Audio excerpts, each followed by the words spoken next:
It's a kind of healthy fear because it guides you in the direction that holds up the mirror. And this, I think this only comes a long way into the journey of questioning what spiritual sight is. And it's obviously a very subtle process with many shocking moments, but it's a subtle journey. And it's a healthy fear because you think, oh God, I'm wasting time. I'm getting trapped in the old habits. I don't want to do that anymore. So it's that kind of fear, whereas the Course in Miracles, it says, there's nothing to fear. And there isn't anything to fear. Everything is perfect. So a lot of the anxiety starts to drop away. But when you come upon the challenges of like survival in the world, like I was physically sick, and I didn't have in my family home a safe place to be. And my mother helped me, but I just couldn't be in that home because my father has a propensity for aggression, and like he's so like neurotic about things. And I was sick, so we had a neighbor once that had chronic fatigue syndrome, and she just lived at home for a year, but that wasn't a possibility for me. So there was some anxiety, like, where will I go? But I wasn't sick when that happened, right? I'd gotten over the sickness and I managed to get on the university degree, and then I was attacked, crucified pretty much, by these academics and these students that made me out as something I wasn't. And I mean that. Like, I mentioned once this story about Annamalai Swami and how he had come into the presence of Ramana at the point of death, or after he died, and he wanted to cry and he couldn't cry. And to me, that is like one of the most beautiful stories that I've ever heard. The idea that here's a man that has no tears for the person he loves the most, who's just died, because that person has brought him, and the devotion between them has brought this man into the awareness that there is no death, and that you're not the body. And I mentioned that, and people were in the context of someone's father dying, but there weren't the ears to hear it, and suddenly it was like, oh, he's insensitive, he's a misogynist, and he's a racist. And I was like, I studied with two brown men for the best part of 2 decades, where they were my teachers. I moved around the world to be with them, and my sister's black. How am I a racist? I don't understand. And then I was a misogynist because I talked about the challenges of the character of my ex-wives, who, like my ex-wife and her ex-wife, her ex-wife happened to be a lesbian. And I was saying my challenges with their characters. I was talking about, I said I had a projection of hatred onto my ex-wife's ex-wife.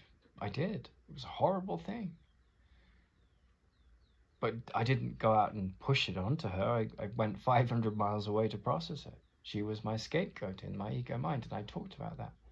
But I never was like assassinating her character. I was hateful of what her character had done. And then I woke up one morning after a year of processing it, and I was looking in the mirror at the fact that that was my insecure ego projection onto her, and I never took it to her door. I always treated her with respect.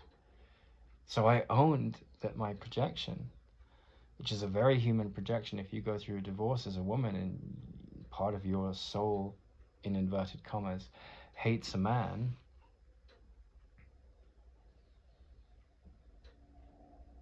that's your ego, right? That's your ego pushed out onto this self-loathing, pushed out onto another. But these insecure voices in the room that were very much bound up in their own version of those experiences with men, because they were mostly women, wanted a scapegoat, and the academics supported it. So then I had to find a way, not knowing whether COVID would come back, and it did. It came back twice after that. And that really ruptured my plans. So I reached out to my friends when I was in Portugal, handling more fatigue, having escaped a couple of times from this incredible set of challenges. So there is this sort of anxiety that goes with the body's needs, you know. That's a human thing. We all have that. We need shelter, and we need food, and we need the basics to survive.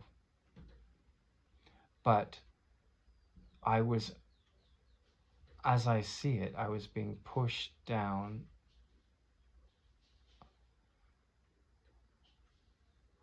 a sort of chute which was cut full of mirrors, and the mirrors were mirroring back to me, well, what do you trust in here?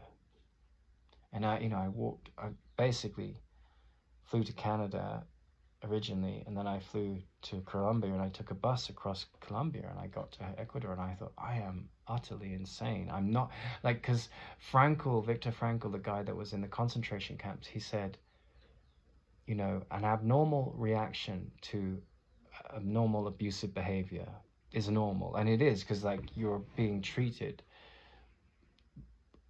like a thing of hate, right? And that's why I never took that energy to my ex-wife's ex-wife, but I could talk about it in the context of how I looked at it in the mirror of my own need to dissolve it. Someone does something very hurtful for you, it's a very healthy ego that says, I hate you, right? But it's an unusual ego that steps away and says, I'm going to process that because that's my projection, that owns it, right? And I wasn't even in the place, it was so raw for about a year that I couldn't say this is my projection, though of course I knew that. But that revelation after processing it for a year, when I woke up, that's my projection, I can drop it, right?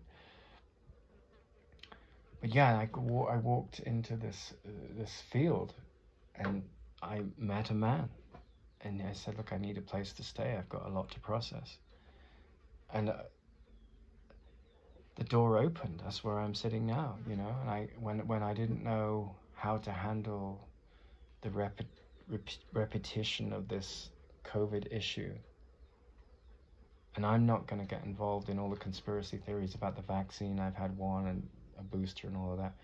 But I don't think from the level of effect, right? With my psoriasis, I just eat beef at the moment, and it's healing. I've been eating that diet for 2 months, and it's almost healed. I've never seen that with any other diet to that extent. So I buy into the magic potions of the world with my beef diet, right?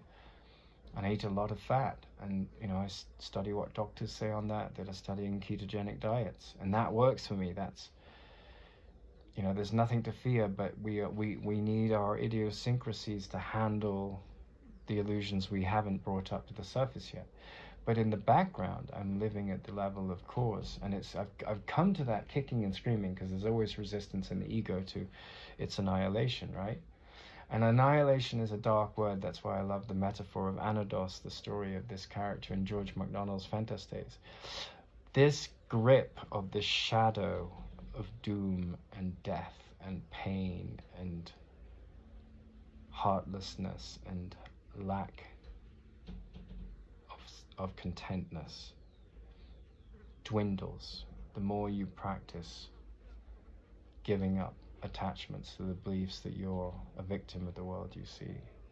So meeting that person that was very advanced, you know, she was a symbol for me in the world of form, of my deeper function. And there was a fear like I'll never be, not in a literal sense, but there was a fear like, oh, I won't get there,